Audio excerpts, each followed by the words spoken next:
50 is a time of celebration and acceptance. It is also a time when a healthy sleep lifestyle is very important.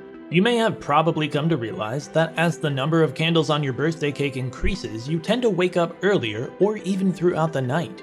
Basically, you have fewer hours of sleep, or sometimes you fall asleep during the day. What could be the reason for insomnia? How do you get that much needed sleep in your 50s? Watch and observe and you'll definitely get your answer. It's 2 o'clock in the morning and you're wide awake. When you've been looking forward to a relaxing night's sleep, waking up in the middle of the night can be aggravating. Not getting enough sleep or getting poor quality sleep can be harmful to your health, and our sleep requirements change as we get older. Older adults require roughly the same amount of sleep as younger adults, between 7 and 9 hours per night, but frequently do not get that much due to issues such as difficulty falling and staying asleep. I also want you to keep in mind that, like falls or poor memory, sleep problems are not a standard part of the aging process, so there's work to be done. But first of all, how essential is sleep at our age? Getting enough sleep is the most important thing we can do for our long-term health and well-being. If we don't, it will have an impact on a variety of things, including our ability to keep a healthy weight, benefit from exercise, and the well-being of our minds.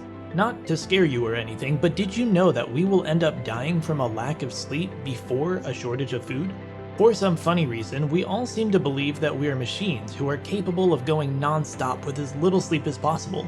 If you must know, and I'm sure you do, this lifestyle is not recommended because it will result in a slew of scary health consequences that you and your doctor may not even identify as being related to lack of sleep. Sleep can be a lovely, dreamy experience, but it is also a necessary activity for survival. It is best if it is given high priority in life because without it, everything suffers. Reasons for lack of sleep. An elderly person may have difficulty sleeping for a variety of reasons. The most noticeable change is the decline in melatonin levels in our body, the hormone that regulates our sleeping patterns. Older people are also more likely to be woken up by health problems or slight disruptions as they frequently struggle to fall asleep at the desired time. Heartburn, diabetes, asthma, osteoporosis, and Alzheimer's disease are all conditions that can interfere with sleep. Some conditions may also require a person to use the restroom more frequently during the night. The most frequent sleep issue among adults 50 and older is insomnia. These conditions make it difficult for the affected individuals to fall asleep and stay asleep. Then they have what is daytime sleepiness, an experience that can last for weeks, months, or even years. It often becomes a habit of having trouble falling asleep. Even before they get into bed, some folks worry about not getting enough rest. This could make it more difficult to get to sleep and stay asleep. Over-the-counter sleep aids are sometimes used by older adults who have trouble falling asleep. The thing is, while short-term use of these medications may be beneficial, the truth is medications cannot treat insomnia. Sleep apnea is another cause of poor sleeping. People who have what is called sleep apnea experience brief breathing pauses while they're asleep. These breaks could occur several times throughout the night.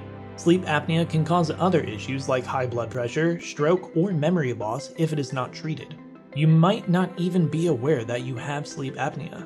The symptoms of sleep apnea include daytime sleepiness and loud nighttime snoring, among others. Also, among older adults, you'll find issues of restless leg syndrome, periodic limb movement disorder, and rapid eye movement sleep behavior disorder. Your ability to get the sleep you need could be compromised by these movement disorders.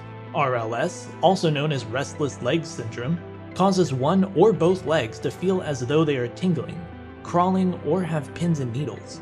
At night, this sensation tends to be worse, while folks with a periodic limb movement disorder, or PLMD, wake up every 20 to 40 seconds to jerk and kick their legs. And then of course, rapid eye movement sleep behavior disorder, or REM. Your body remains motionless during a typical REM sleep because your muscles are unable to move. However, REM sleep behavior disorder causes your muscles to be able to move while you sleep and disturbs your sleep. So, what are the remedies?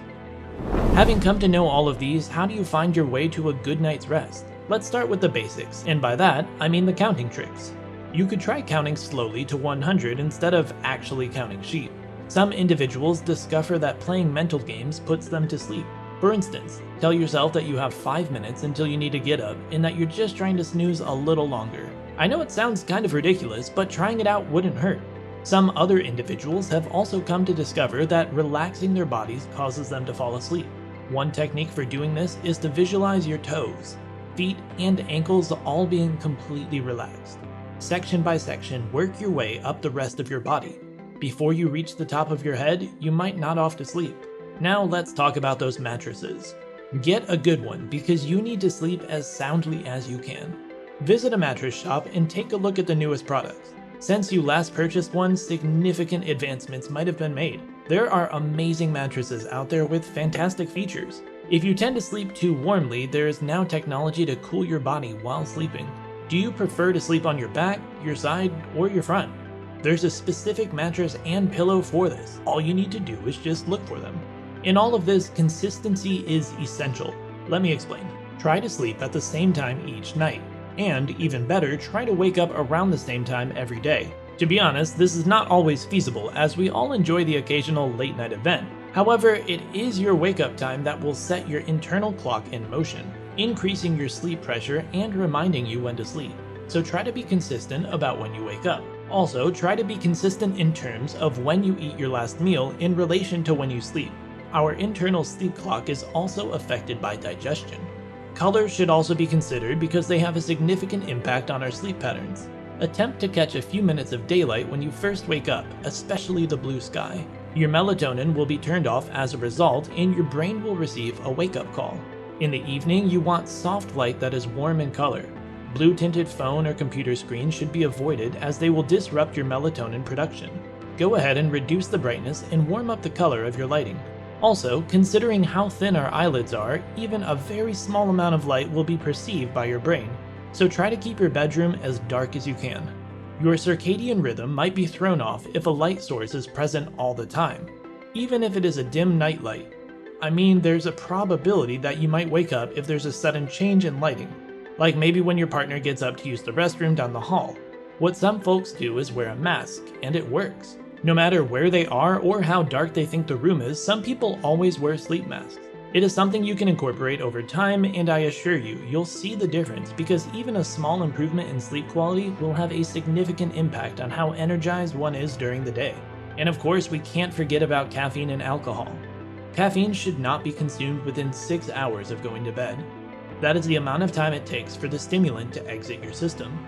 Even moderate alcohol consumption before bed can make it difficult to sleep. Alcohol contains carbohydrates, which our bodies convert to sugar. Who wants a sugar rush in the dead of night? Besides that, alcohol is a diuretic, resulting in more late-night bathroom visits. It is also a central nervous system depressant, which is why you snore more after a few too many gin and tonics.